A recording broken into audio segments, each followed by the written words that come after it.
Iparamdam ang pagmamahal at pagtulong sa kapwa ang layon ng Visacol Organization Incorporated. Idinaan nila ito sa isang feeding program at pamamahagi ng mga vitamins sa mga bata sa Araw ng Mga Puso sa Tramo Basketball Court, Barangay Santa Lucia, Pasig City.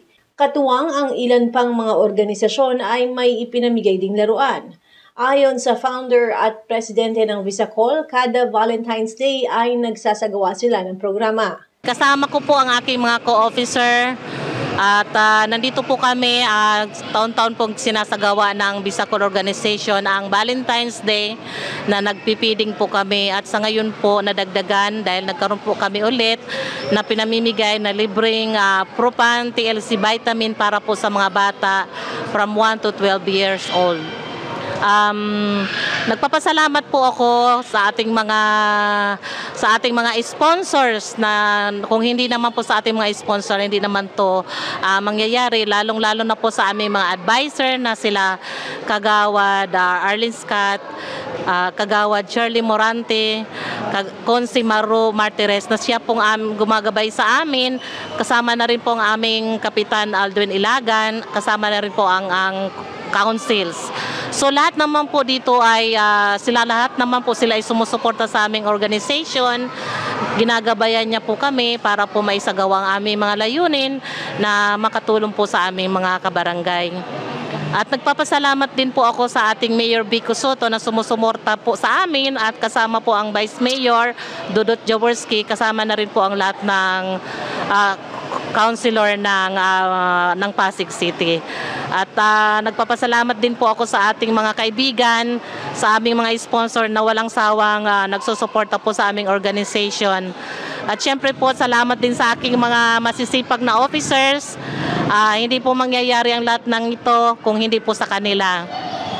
Lahat po ay nagtutulungan at lahat naman po ay masasabi natin na napakasipag. Natutuwa naman po ako dahil dito sa Barangay Santa Lucia ay kami po ay mga nagtutulong-tulungan, kahit mga organization ay kami po ay nagtutulong-tulungan. Nandito rin po yung ibang organization, isang samahan din po na nagsuporta sa amin ngayong araw na to, ang Eagle po. So natutuwa po kami at sila po ay masisipag na nag-sponsor din sa amin ng mga tubig para po pangpatiduhaw sa ating mga member. Mayroon po tayong sopas at saka yung vitamins. Naging posible ang proyekto sa tulong ng iba't ibang individual at samahan na todo ang ibinigay na suporta gaya ng mga kagawad, samantalang hinikayat ng Eagles. Isa sa mga naging katuwang sa proyekto ang ibang mga organisasyon sa mga kolaborasyon. Ngayon po sinasagawa namin ang feeding and giving of vitamins para sa mga bata. Ito po ay under sa Visacol Organization. Ang Visacol Organization po bali 5 years na ngayon. Sila ay may mga kumpletong dokumento, naka-SEC register na rin po. Banggitin ko lang din po, isa din po ako sa advisor ng Visacol Organization. Sa katotohanan, ang Visacol Organization ay marami pong proyekto na naibababa na rin dito sa aming barangay. Ito, bali ngayong taon, ito po yung simula.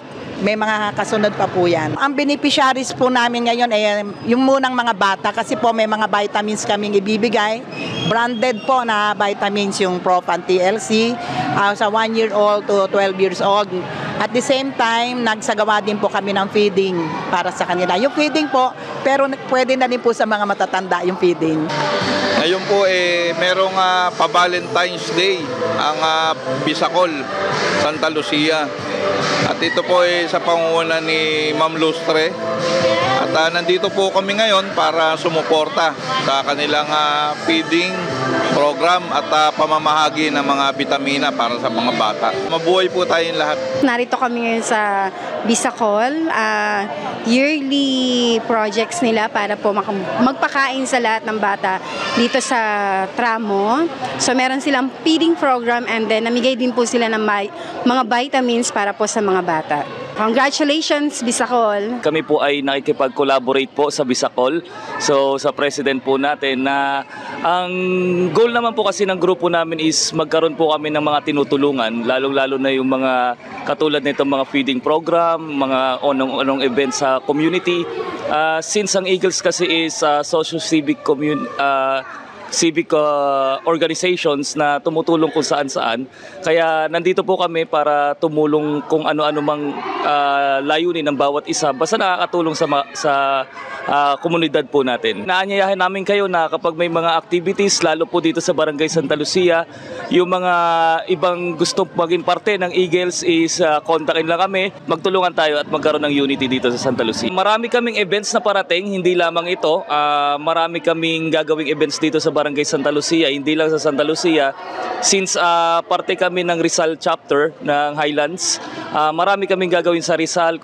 So meron kami mga charity works, since parte rin kami ng alumni ng Santa Lucia at yun po, marami kaming gagawing activities po dito. Sa ating mga Pasigueño sa asa nanonood, alam po namin na malawak na po ang grupo ng Eagles dito, lalong-lalo na sa Santa Lucia, at hinihiling namin na magkaroon tayo ng unity at mag-collaborate tayo, anuman club ka, anuman grupo ka, magtulungan tayo sa Santa Lucia at buong Pasig po, magkaroon tayo ng alliance. Yun lamang po. Malaking tulong ang naging distribusyon ayon sa mga naging benepisyaryo ng programa. Malaking bagay ito sa mga bata, lalo mga galing sa sakit. Ayun, may mga protection plus favorite nila yung sopas. At thank you sa staff toys. Yung staff toys, tapos yung TLC, Propan TLC plus yung sopas, almusal, breakfast nila. Sa may project nito, sa mga organizers, sa mga kagawad, maraming salamat po kasi malaking bagay sa amin ito. Nagpapasalamat po ako kasi may vitamins na binigay. Marami pong salamat sa walang sawa pong pagtulong dito sa barangay po natin. Ako si Luan Peñano para sa latest ng iNews Pasig.